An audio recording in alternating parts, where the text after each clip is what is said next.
My mother always wanted me to be a doctor. Okay. Thank you, President Doty, Chancellor Brown, and the Faculty Senate of Chapman University. I especially want to thank my daughter Amy, my son Michael, my wife Donna. This is really cool.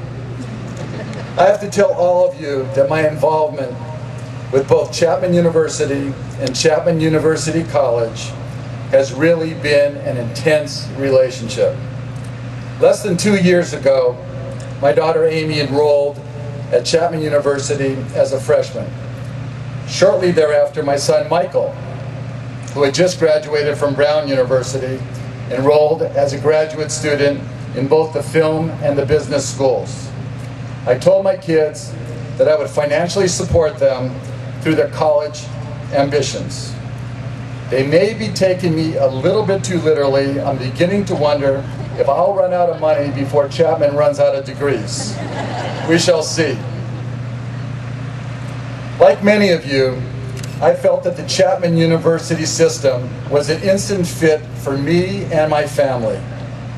I have already made many strong friendships.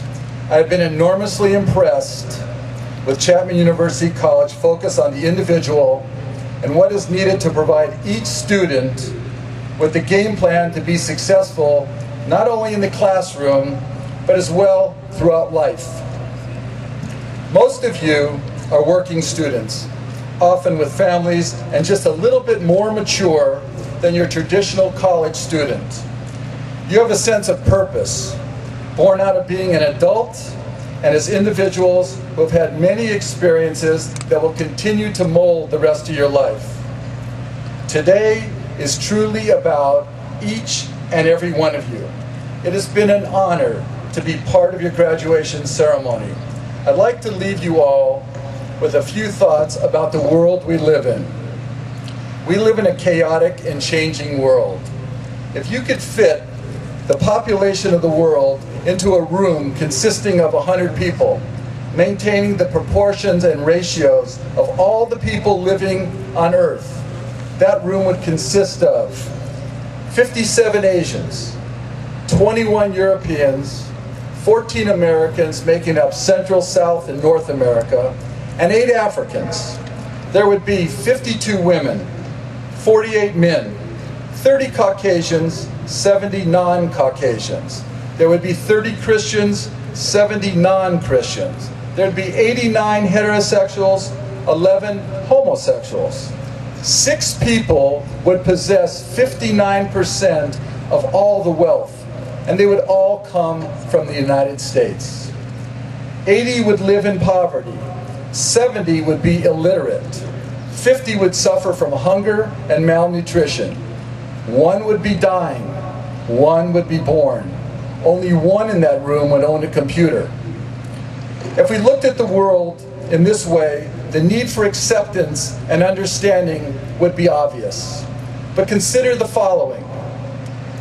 If you woke up in good health, you have more luck than 1 million people who won't live through the week.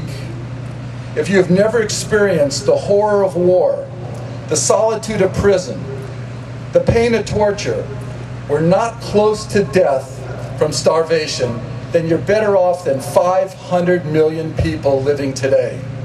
If you could go to your place of worship without fear that someone will assault or kill you, then you're luckier than 3 billion people. 3 billion people.